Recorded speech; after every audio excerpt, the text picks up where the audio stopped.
morning, everyone. My name is Jasmine Jennings, and I attend the University of North Carolina School of Law. I'm a second-year student there. I also have the honor and the privilege of serving as the president of our Black Law Student Association. My journey to law school was also a very interesting one.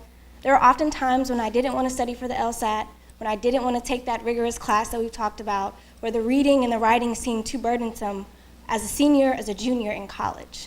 But through that, I persevered, I relied on my faith and my family and my friends to get me through, and I'm very thankful and honored to be before you all today. To that end, I have the honor this morning of introducing one of our keynote speakers, Mr. Mark A. Dunham. He is a member of the National Black Law Student Association. He is actually the national chair, and he attends American University in DC. He's a fourth-year law student, and we are very excited to hear from him today. So without further ado, Mr. Mark A. Dunham.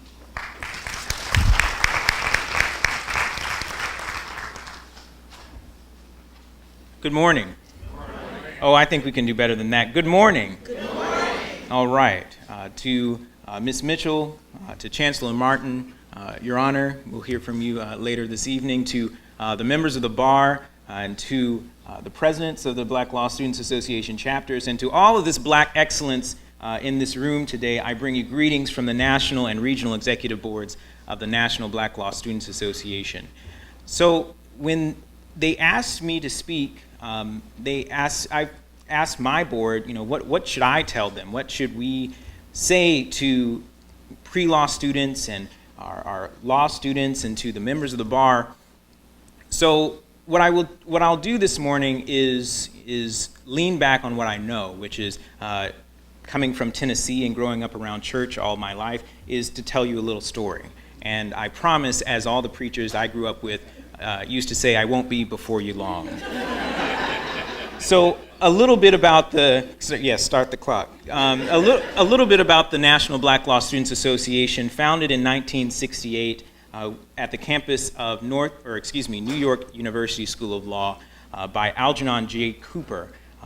Him and 6 other individuals decided that, originally called the Black American Law Students Association, that there needed to be an organization that spoke to us, for us, and looked at bringing together law students so as that we could commune together and survive and thrive together in the law school environment. And our mission is to increase the number of culturally responsible Black and minority attorneys who excel academically, succeed professionally, and positively impact the community. If I were to give a topic or a subject of what I'm about to say, is that there is nothing more important than persistence and purpose. So what I would tell you today from all the Black law students everywhere, and I did not have the honor and privilege of attending an HBCU, but what I would tell you today, that first I would decree and declare that all of you have the ability, the drive, and everything possible and everything needed to survive, thrive, be admitted, pass the bar, graduate, all of those things. There is nothing that sets you apart from anyone else, that makes you less than anyone else. And I want you to understand that now, because there are going to be people that tell you that you can't. There are going to be people that tell you that you won't, or even if you do, you won't get into where anyone else will be. You won't get into that law firm. You won't get into that judicial clerkship. You won't get into that in-house counsel position, because we already have the right qualified people for that. And that's a code word that we all know for somebody that doesn't look like you. That it hails back to my own story, because when I was graduating from the American University in 2012, they said the same things to me. And if you were to look at my story, they'd be right. And I have no problem, I don't have a sad story to tell you, because when I graduated from American University in 2012, I was staring at a 153 LSAT score, but a 2.59 GPA. I did too much all the time, with too many leadership positions, but not enough school. And they told me in the admissions office, all of them looked at me dead in my face and said, "What law school?" Houseway. Before sway was a thing, they were telling that to me. And I went back home briefly, and they said, and I talked to my parents, and my parents said, they looked at my scores, and after they fussed me out for what have you been doing for 4 years, they said, we taught you 2 things. One, since when have you forgot how to persist and how to persevere? And 2, you've been given a purpose to go to law school. So the first thing I did was persist. I applied to the schools I wanted to go to with the resume that I had. Using Mr. Walden's experience, his particular notes was to use what you've got and to do what you can with what you've got. And that's what I did.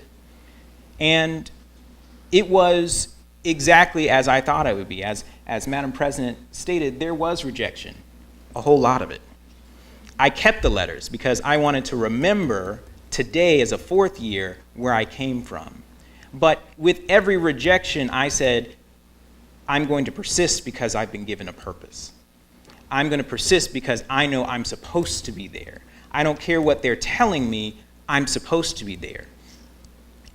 And one day on February 7th, 2013, I was admitted. So, and you'll never forget that day because you'll be able to, I ran through the halls of my job talking about, they're like, Mark, what's wrong with you? And I said, I was admitted to law school, and they're like, okay, but they didn't know.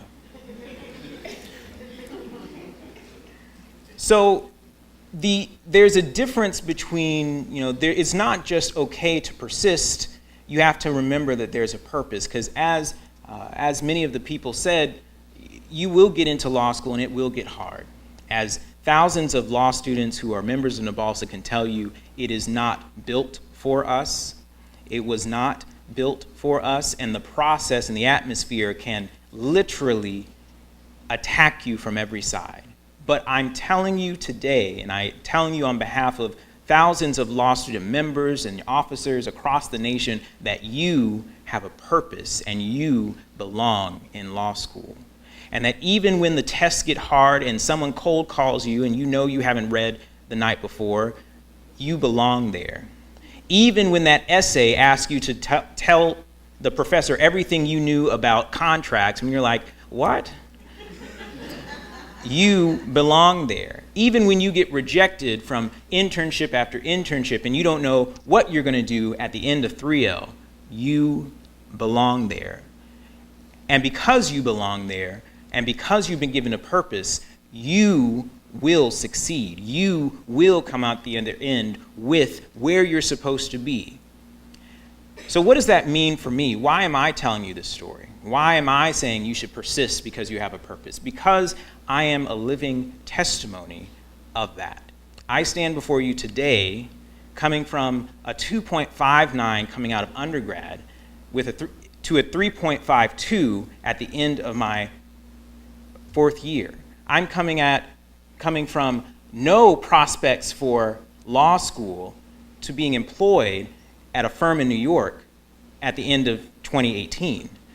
I am telling you that it is possible.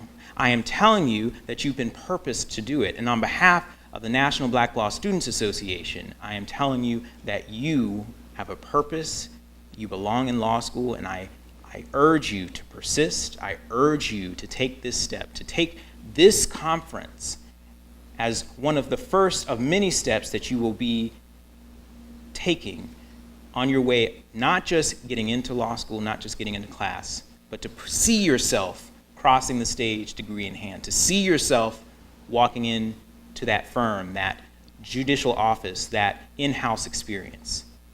Persist. You have a purpose. You belong there. And NABALSA cannot wait to welcome you as members, as law student members, and to see you as alumni. So thank you very much.